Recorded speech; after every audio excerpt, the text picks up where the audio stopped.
Welcome on to the next episode of the Faster Beyond 50. It's great to have you with us today. And in today's podcast, we are going to be talking about that real urgent need to go to the bathroom in a run. Not cool to talk about, but it is something we all go through at some stage in our running career.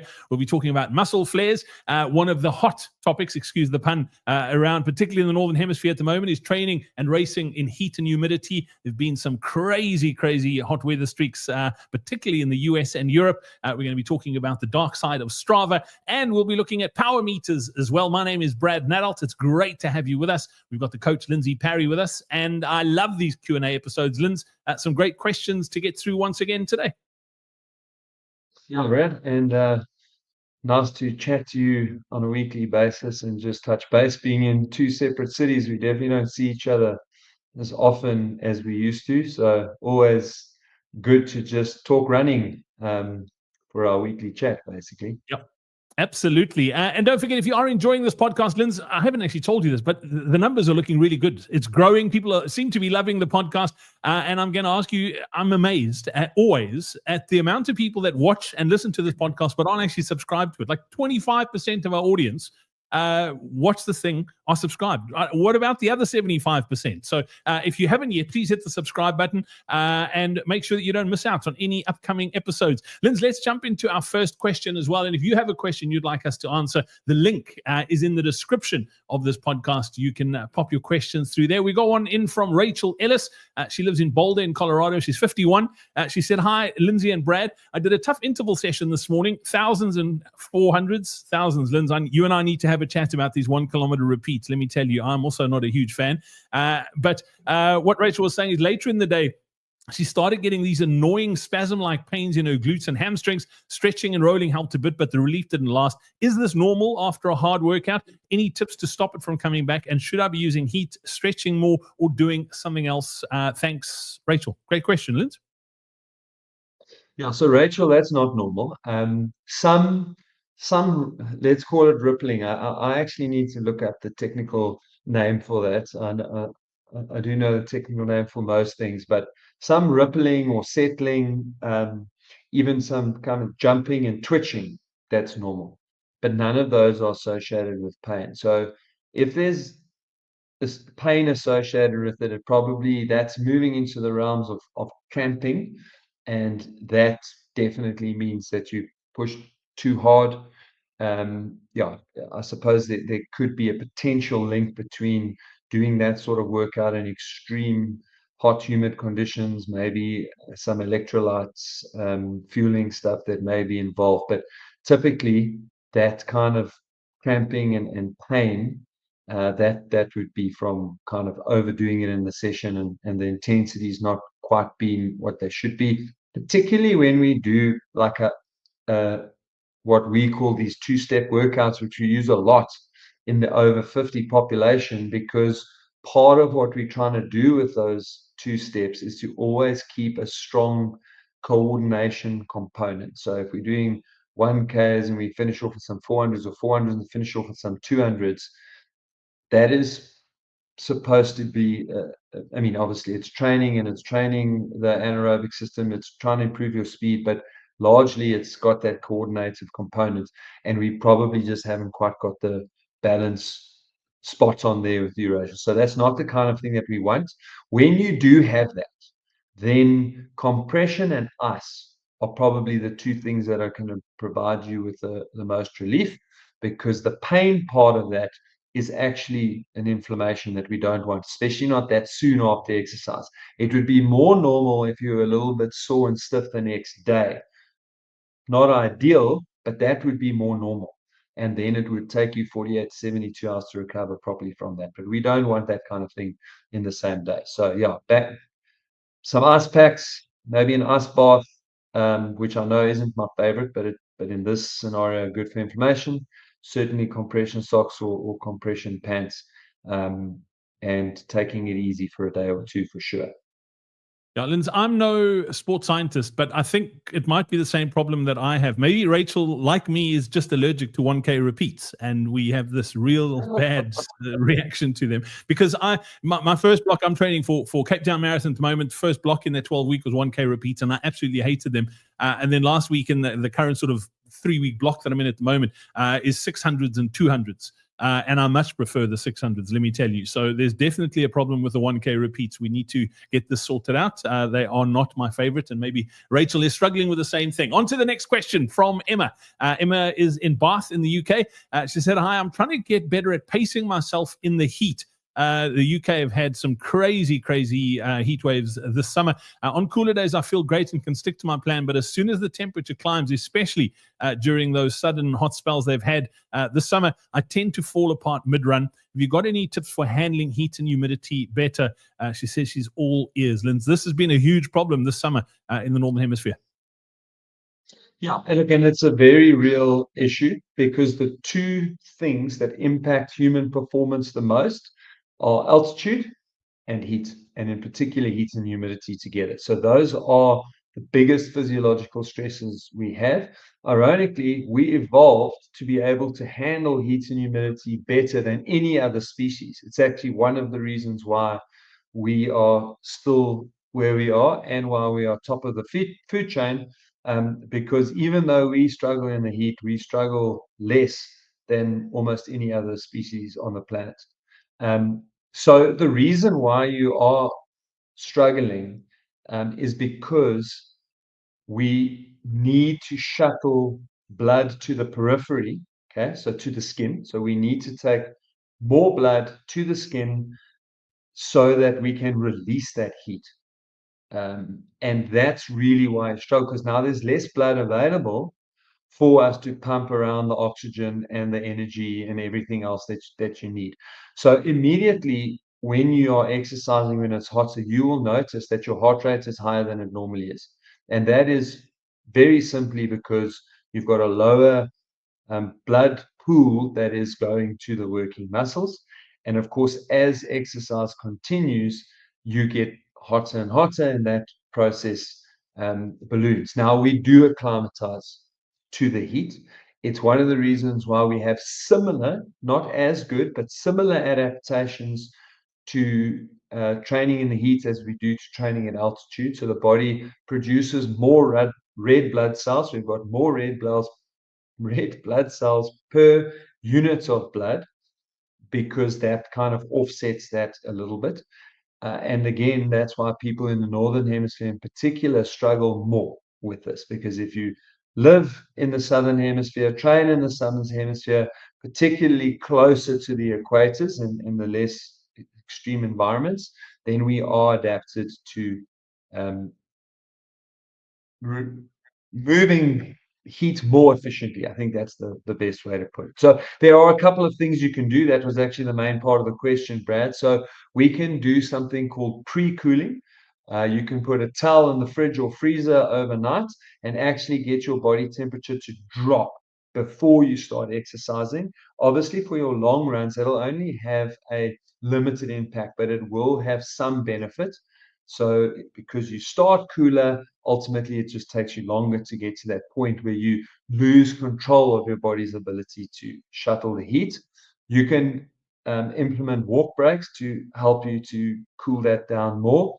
You can keep yourself wet, so choose routes where you can splash yourself with cool, cold water. Of course, that does flow into potential issues with wet socks and blistering. So these are things that you've just got to experiment with a little bit.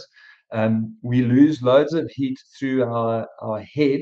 So if you're wearing a full cap like I'm wearing now, you'll want to keep the surface of that cap wet so that you can still shuttle out heat through your forehead. And then there are things like ice necklaces that you can wear.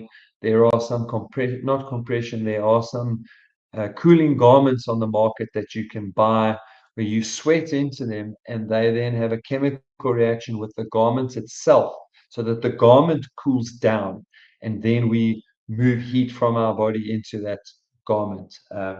So yeah, have a look on the internet for some of those. There are a couple of brands. The only brand I know by name is called capital E Cool, COOL line, LIN, and it may actually only be one L, so it may be COOLINE, Ecoline. I think it's a German brand. They're not cheap, but they really do work. I think that's an important thing to say. But yeah, um, basically allow for anywhere between a 10 and a 20-second slower run. Sorry, and that's the one part of the answer I didn't give, Brad, is that your body will force you to down-regulate anyway, because it can't sustain the same level as it can in cool, ideal conditions. So if you just start those runs slower from the get-go, that will also slow down that increasing heat that we can't shuttle or fast enough. And so all around, everything slows down, the heat will go up slower, and you'll manage those runs better.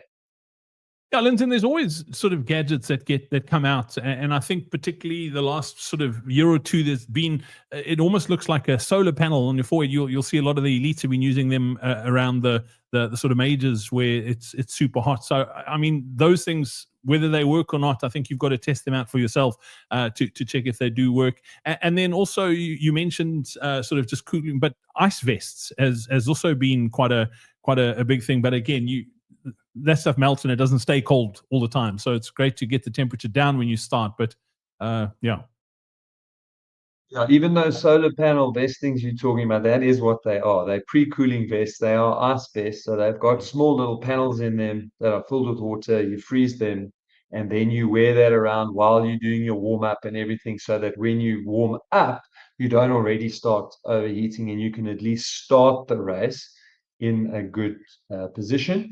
Yeah, and then like in professional sports, obviously you get seconding and all these kind of things, and that's what they do is they actually shove ice into like female pantyhose basically, and tie those off into little pockets, and then you will take that and wrap that around you, and that ice will melt, and the cool water will run down your body and cool you down. So yeah, those are a couple of tricks you can use.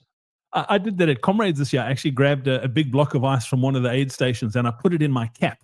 And it was just like slowly melting, and it actually made I don't know if it felt like it made a big difference, but it definitely did help when it got quite warm on race day Comrades. No, like I said, you lose a ton of heat out of your head, so that is a very good way to do it. Just chuck ice under your cap, put the cap on. Very good way. Absolutely. Cool. Next question from Daniel McCarthy. He is in Auckland, New Zealand. Daniel's 57. Linz. He says, I've been thinking about getting a Stride power meter for a while now. My main struggle is knowing if I'm training at the right effort, especially on those days when I'm not hitting the recommended paces. I know heart rate is useful, but I've read that running with power might give me more immediate feedback. Do you think it's worth it? How hard is it to actually use and understand power in day-to-day training? If you're over 50 and want to recover from sessions faster, run pain and injury free, and improve your endurance, then be sure to join Lindsey and I for our upcoming Faster Beyond 50 Masterclass.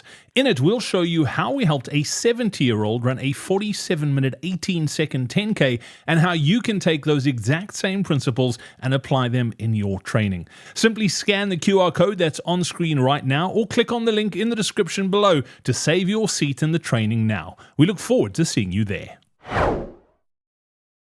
Yeah, so it's a very good tool. We do talk often about how to control intensity, and we talk about power, pace, and heart rate, and they've all got their pros and cons. Okay. One of the pros of the power is that it is immediate. So very much the same as pace and heart rate. You will do what they call a critical power test, which is similar but not the same as threshold, but it's a number that can then be used to relatively determine what is easy, what is moderate, what is hard. So it creates its own system of zones, I guess is what I'm trying to say.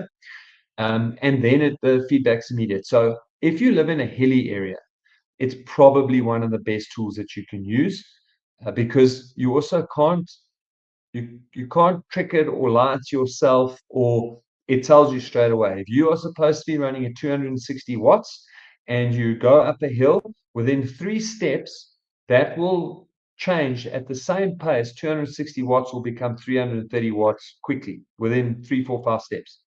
So straight away, you're getting feedback, well, I need to slow down on the hill.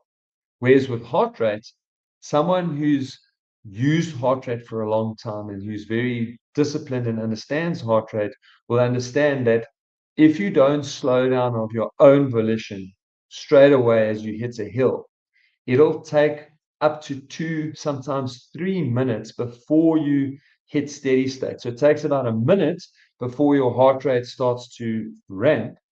So after a minute, you might go, oh, my heart rate's a bit high, and slow down. But it'll still take another minute before you're actually at the heart rate you were at when you made that decision. So good likelihood they'll still carry on training. And then often what people do is go, oh, I can see the end of the hill now. To hell with this. I'm just going to keep running at the same pace. So that's literally where it comes. And obviously, every single thing you use comes with but be aware of this. And power is an indirect measure. So power meters, sorry, use an indirect calculation to predict your power. That's based on your body mass. And then it's based on your speed, and it's based on vertical ascent meters, so change in elevation up or down. Those things come together and it gives you a predicted power. So in terms of keeping it accurate, you've got to keep track of your body mass so that you can keep changing body mass as your body mass changes. Some of the new generations take into account wind. Okay, so there is now a calculation built in for wind, but when I used to use power a lot, that was one of my frustrations, was I could be belting it into the wind, but because my speed has dropped off, my power drops off, but I know I'm actually overpowering. And then the other thing that is still an issue is the change in surface. So if you go and run on thick grass or you're running on pavement, you're going to get two different power readings. Or let's say you're going to get the same power reading if you run at 4 minutes a K, for example, but the effort on the grass will be way higher than it is on the pavement. So those are the limitations. But assuming you're training on similar terrain, similar place all the time, you're inputting your weight, it's a great tool for you to use for yourself, not relative to other people. And then the final thing that actually eventually had me stopping using power. And again, this is maybe a personal issue rather than an actual issue, Brad. And that was like, in a race, time counts. Nobody cares what average power you run. Now, if you've got the discipline, in theory, running that race at the correct average power should see you finishing the race in your best possible time. But I only ever raced on power once. And it was too difficult for me to reconcile this different measurement system in a race.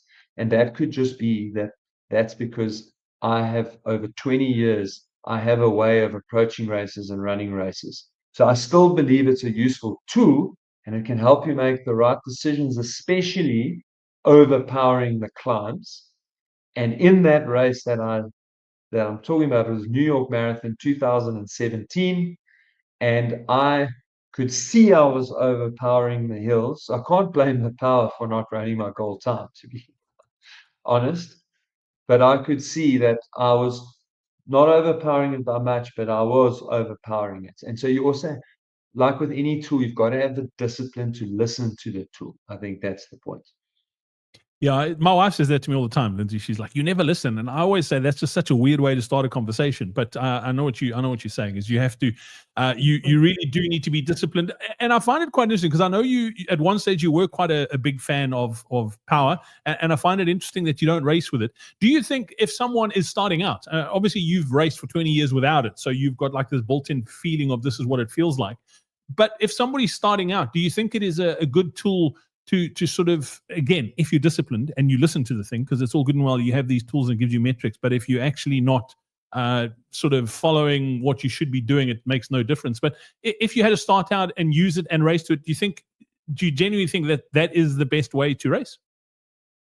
Especially on an undulating course, Brad. I think on a flat course, look, I would never race on heart. So the one metric you don't want to race on is heart rate, because there's too much impact from emotion, nerves, external race conditions. Yeah, there are too many things that can be impacting what heart rate you're actually physically getting. And on a flat race, pace and power both probably work quite well together. And so if you've got both, you can actually feed them off each other.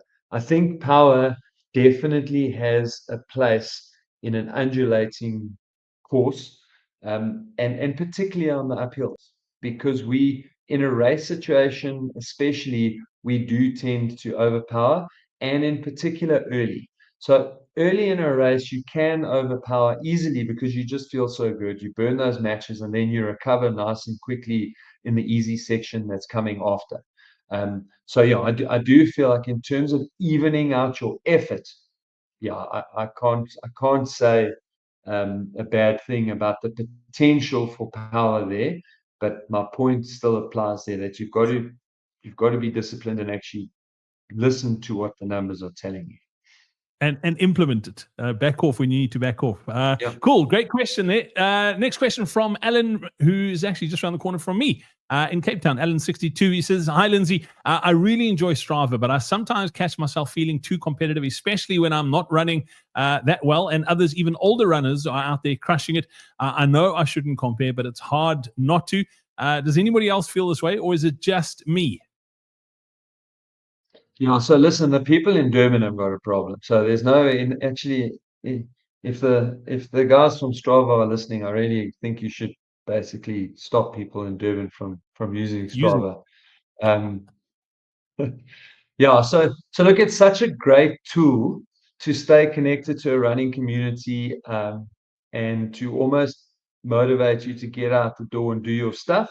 But the competitive element is an absolute genuine issue. Of course, the Strava segments don't help that. So you as with all things in life, you've got to be a little bit disciplined. And look, when you're following a specific plan for yourself, Brad, it can be quite difficult to have that discipline anyway.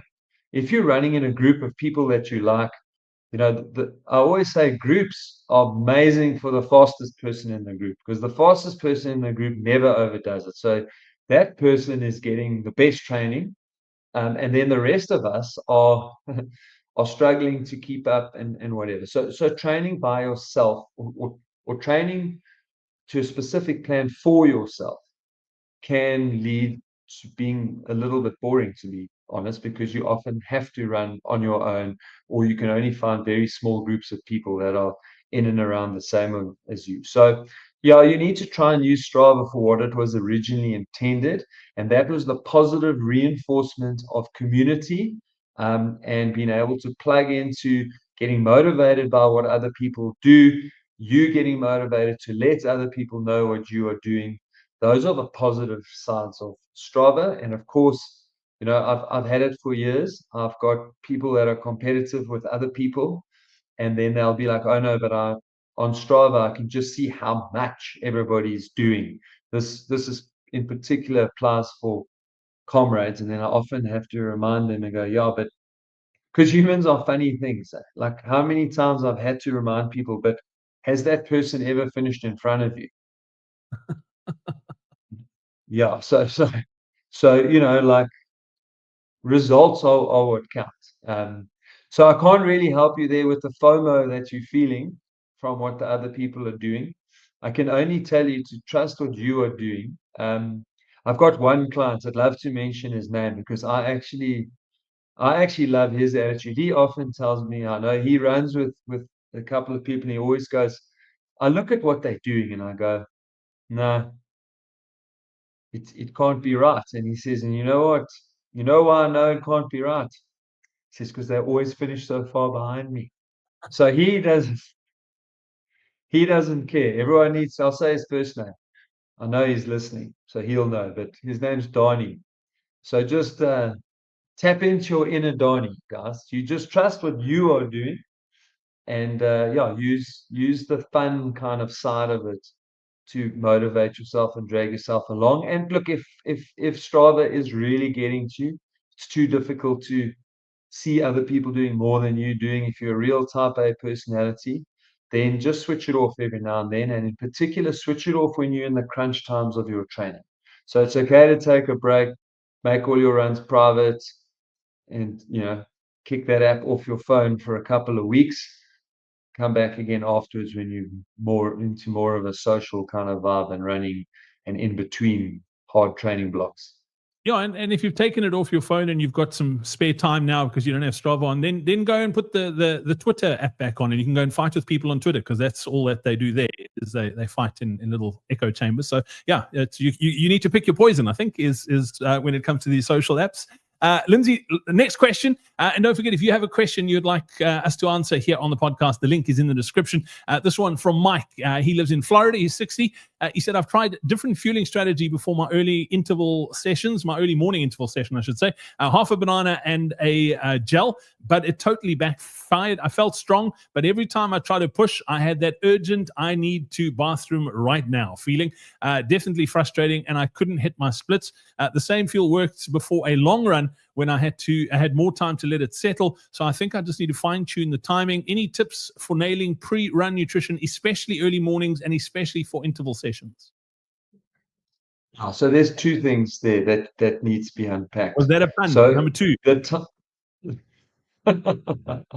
I'll let you to it. so that urge to go to the bathroom on the high intensity, there are probably two reasons. So the timing of the meal does play a role, of course it does. But the other thing that plays a role is the intensity, and that's because when we've got a meal, banana, gel, whatever it is, then it sits in the intestine, and we need water in the intestine to then shuttle that through the membrane into the cells or into the blood, and then off to the cells where it's needed to be used. Okay. So when we're exercising, and especially when we're exercising at high intensity, the body actually diverts blood away from the intestine. Okay. So now we've got less fluid, or we've got less blood running past there, so the body can take less fluid out of the blood to help to dissolve everything, and then to absorb it, because that blood is going to the working muscles where it's needed. Okay. And therefore that intestine is actually getting irritated, and as we push the intensity up and more blood is diverted away, the gut just gets irritated and it wants to get that gel and and to be honest, in this instance, it's the gel that's probably more to blame than the banana, because the even though they're both sugars, the one is in a much more pure form and it irritates the gut. So I would say for high intensity sessions, I wouldn't take a gel too close to that workout. I would do probably slightly less, maybe, but solid food. So half a banana and half a slice of toast with a little bit of peanut butter and a tiny bit of honey or jam, something along those lines. But yeah, I'd go for something more natural. I think that's the word that I'm looking for, but quite a small quantity. If you're going to use gel, use it once you are already exercising, and then take it in with water. So if it goes in with the water and it arrives in the intestine with enough water, it'll be absorbed quite quickly and it doesn't sit there and irritate your gut. So those are the two things. And even better is actually a bottle of something. So jog with it to wherever you're doing your high intensity session, and then you plonk it down there and you sip that through the session. That'll work even better than taking a gel before the run. Awesome stuff. Great advice, Mike. I hope that helps. Linz, as always, thank you so much for your time. We really do appreciate it. We're looking forward to catching up again next week. I know your training for Berlin is currently underway as well, and I hope it is going swimmingly, but we'll find out more about that next week. Yeah, we look forward to it. Don't forget, if you have a question you'd like us to answer here on the podcast, make sure you click on the link that's in the description. And while you're at it, make sure you hit the subscribe button as well. If you know someone who could benefit of this podcast, we'd really appreciate it if you share it as well. Until next week, from the two of us, it's cheers.